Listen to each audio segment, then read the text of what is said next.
Welcome to Retro Scale Modelling. This is part 4 of Bandi's Star Wars Han Solo Stormtrooper. Scale is 1 to 12. In this part I'm going to be mainly concentrating on the legs, so building them, attaching them to the body, as well as having a look at the waist and getting that built as well. So let's jump into this and see how well I get on. To start off with the legs, making up the upper part or the thigh part of the legs, and like with the body and there's little sockets to place in. First of all, now there's two types of sockets that go in here. One is the main plug socket that will connect the various pieces, and that's the one I'm placing in now. And then the other type of sockets, which you'll see are made up of a ball peen joint. But for the moment, the top socket is just your normal conventional socket joint. And as before, I'm carefully placing the cement into specific areas, keeping away from the socket, although it's not really necessary in this particular one, because this one doesn't move. But again, it's good practice to do that.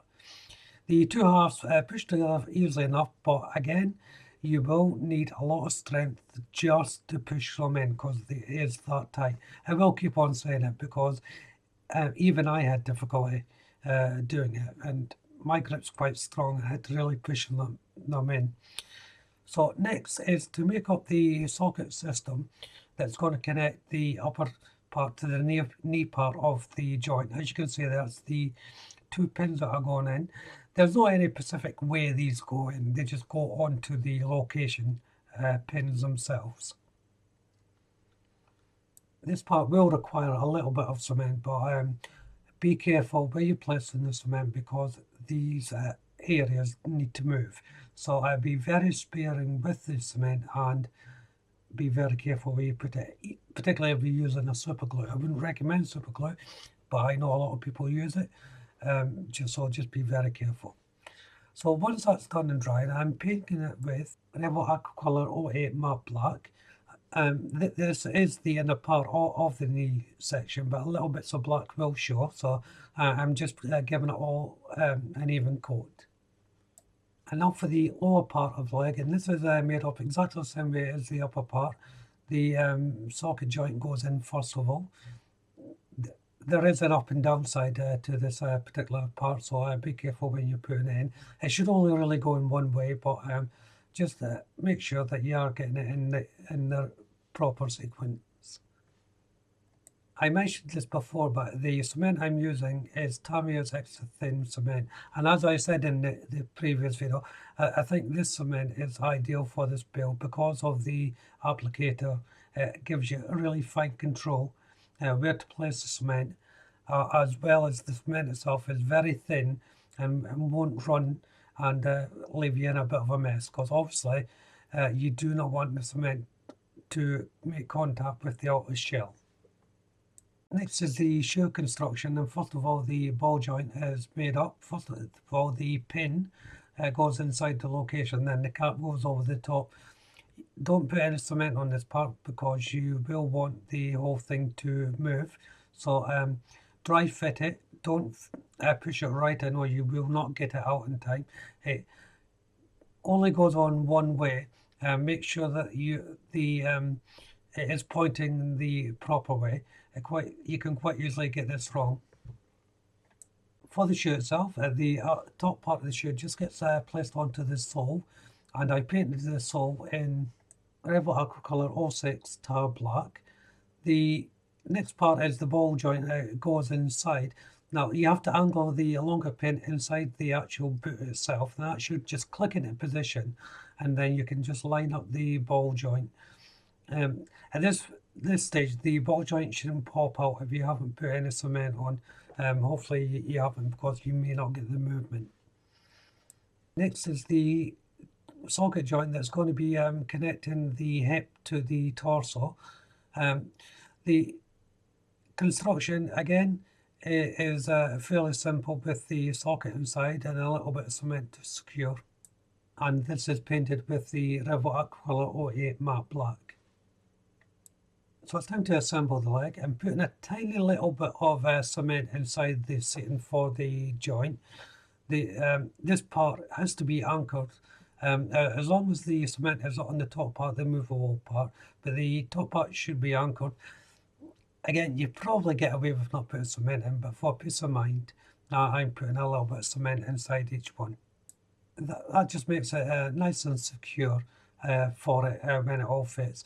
Now, I suppose you could actually assemble this from put it back to front. It should be self-explanatory, but helpfully the socket joint for it do only go in one way. So well, they can go in the opposite way as well with the nature of the shape, but you can tell if it's the wrong way around because it won't line up. The leg won't line up at all. But once it does line up, there's another little bit of cement created just in those little holes that you see there, and then the knee guard is going on, and that just pushes onto the location point and clicks in. Don't worry if this part sort of splays out a bit as you push it in. I think it's meant to do that, but it goes back into shape as soon as it finds its location point and just clicks in. And obviously check for movement at this stage. And it's time for the foot, and that just gets pushed in. No cement required here because obviously you want the full movement from left to right, up and down. And you can see there it's moving quite well. It's important to get the movement on the legs because it will stand in many different poses, so you want that whole effect. The hip socket then just gets pushed in, and similar with the foot, no cement required. And that's the construction of the leg. Now, I'm starting on the other leg here, as you can see, but it is actually made up in exactly the same way. The only difference is this part here, and that's the knee guard. This one is a sort of triangular shaped piece, where the other one was just one long piece of guard. And then once everything is dry, it's just a simple case of pushing on the leg from its socket to the pin. Again, make sure you got full movement, but you really shouldn't have any problems with that. Now, I did notice when I put these legs in, the hips sort of sit proud, was like really sticking out, but these do get covered with other pieces of armour. So don't worry if it looks a bit strange like that, it does all get covered up. Now we're moving on to the holster for the weapon.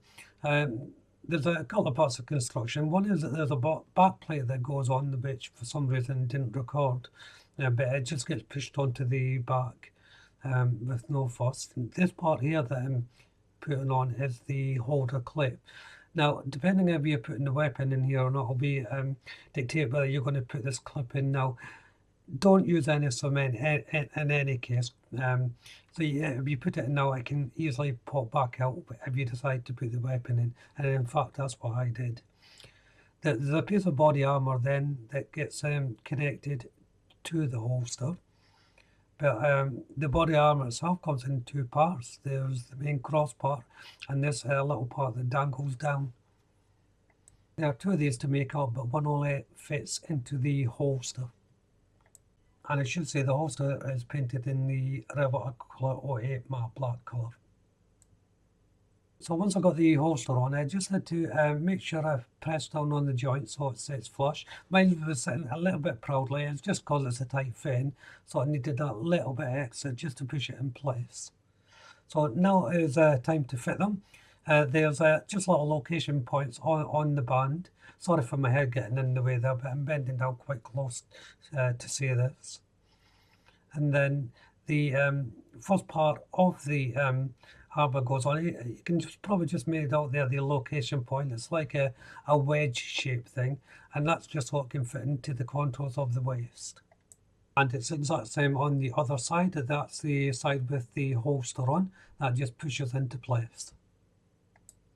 Next is to make up the rest of the waist armour. First of all, there's a little cylinder that has to be made up, and you can pre-paint this if you want. There's little bands of colour that go around it. I didn't bother with it, I just left it white, but you can do it as well. There's also a decal for it if you wish to put it on. I didn't bother with it. So the next part of the waist is the front part, Again, I'm being very careful with the placement of the cement, only putting it in the cavity or the location point for this. So again, making sure that I don't have any seepage on my cement to run into the plastic or the outer plastic itself. The back piece is just the same as the front piece. First of all, the main back piece will go on, and that just gets pushed in. I'll say these armour pieces fitted a lot better than the hair did, so that was quite a joy to put in. And the last thing to do for this part of the video will be putting on the cylinder. So as I'm doing this, this is where I'll end the video. So if you haven't done so already, why don't you go and check out the channel for my other builds. Subscribe to the channel and make sure you hit the notification bell. That way you'll be kept up to date not only with this build but all my future builds as well, of course. Hit the like button, don't be afraid to leave a comment, and of course you can share the video. But for now, thank you all very much for watching. Bye bye.